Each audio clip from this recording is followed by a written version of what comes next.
Most people think the afternoon is the worst part of the day. Energy drops, focus disappears, and many of us feel lazy and sleepy. But what if I tell you the afternoon decides how your entire day will end?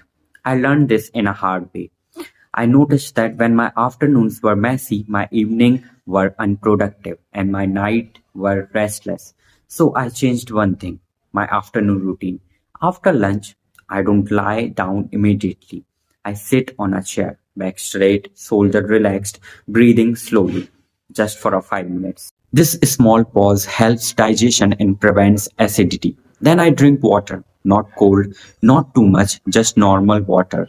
And for a few minutes, I do nothing. No mobile phone, no scrolling, nothing. I let my body settle because rest is not laziness, it is recovery. After that, I move. Not heavy exercises, just light movement. I walk slowly. I stretch my neck. I roll my shoulders. I know this because movement keeps my body alive. It helps blood circulation, reduce stiffness, and protect the spine. I also check my posture because how you sit decide how you feel. Small stretches, small correction. That's enough. Then I return to work. For 1 or 2 hours, I focus deeply. I study, I plan, I work. Sometimes I do practices. I keep my phone away because attention is today's biggest asset.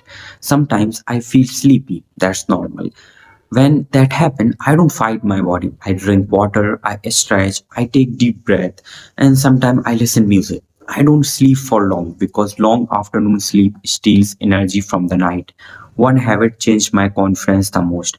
5 minutes of practicing. I talk to myself about my day, about my work, about my feeling, anything. I don't stop for mistakes because mistakes are not failure. They are practice.